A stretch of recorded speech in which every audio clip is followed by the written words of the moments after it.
In 1851, in what is now known as Iraq, archaeologist and explorer Sir Austin Henry Layard discovered a library with 22,000 tablets containing what we know to be the earliest writings on Earth. The writings date back to over 6,000 years ago when the region was known as Mesopotamia, Sumer, and Babylon.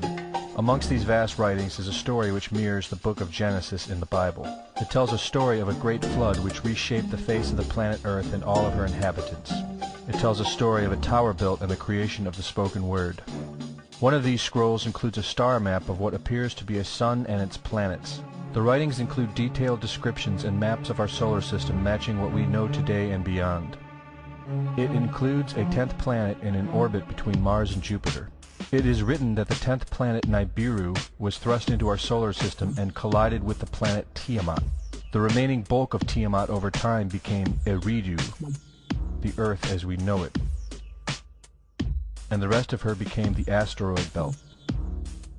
In retrograde to the other 9 planets, Nibiru took orbit around our Sun in a long ecliptic or apogee.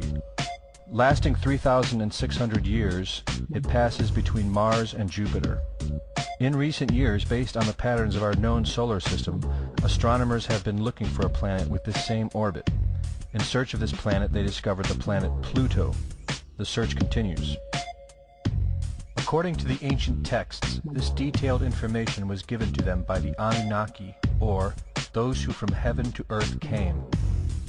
They described the Anunnaki as a reptilian race of gods which came to the earth in fiery ships from their home planet of Nibiru, the 10th planet. It is written that these Anunnaki came to the earth to mine gold and other elements to serve in protecting the atmosphere of their distant home planet. After a workers' revolt, the Anunnaki rulers began to genetically alter Cro-Magnon man to create a slave race, resulting in the human race. It was said that we were created by the gods in clay vessels.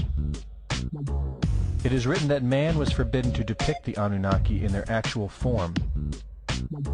Just prior to the Great Flood, the bulk of the Anunnaki would return home, leaving numbers of them behind to watch over the earth. Anu was king. Assigned to Anu to heed his instructions. 300 in the heavens he stationed as a god. The ways of earth to define from the heaven. And on earth 600 he made reside. After he all their instructions had ordered, to the Anunnaki of heaven and of earth he allotted their assignments. This story of reptilian gods from the heavens creating man is not at all uncommon. It in fact can be found in most every region of our planet. In Japan, emperors claim descent from dragon gods who came from the sky. Australian Aborigines teach of a reptilian race which lives underneath the earth and governs over men.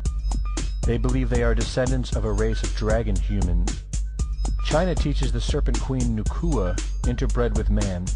India calls these reptilian gods Nagas and claim they seeded their royal families.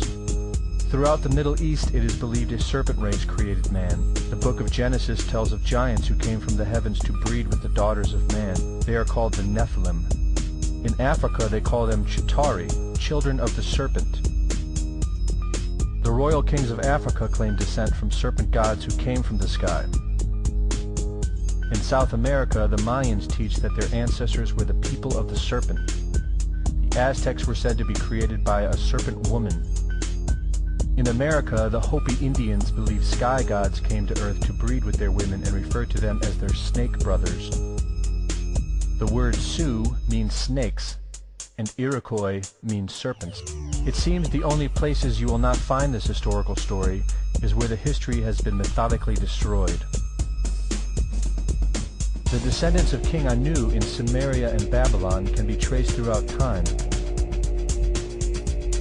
The pharaohs of Egypt were from the bloodlines of the Babylonian kings. The rulers of the Roman Empire can be traced to Egyptian hierarchy. All throughout Europe, the royal families can be traced back to the great Roman emperors.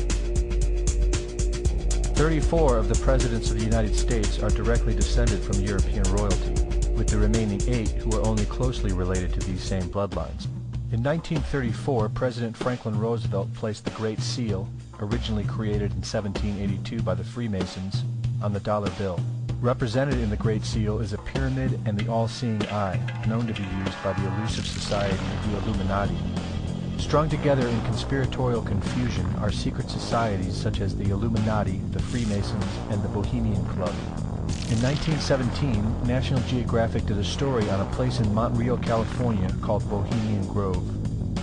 The story reports a place where the world's elite, members of the Bohemian Club, retreat to in late July and conduct an ancient occult ceremony called the Cremation of Care. Every year in July, the world's leaders, media moguls, and members of the World Bank spend 2 weeks of what is known as a men-only retreat at the Grove. In the year 2000, BBC television show World of Wonder infiltrated Bohemian Grove with hidden cameras and aired the video on the BBC. The video shows the large mass of men donning red and black robes and once again conducting the Cremation of Care ceremony. The altar is at the base of a 200-foot owl, the Babylonian symbol of the god Moloch, the god of human sacrifice. In the video, a body is delivered upriver to the altar where it is set on fire. Upon being aired, members of the Bohemian Club reported that the ceremony is a put-on, merely done for entertainment and fun. This history tells a story of our world leaders having a deep involvement in satanic tradition, worshipping our reptilian overlords, the serpent gods. It poses the possibility that we may be and have always been enslaved by our leaders, no different than sheep or cattle. There is an endless amount of information out there which supports this, but don't take my word for it.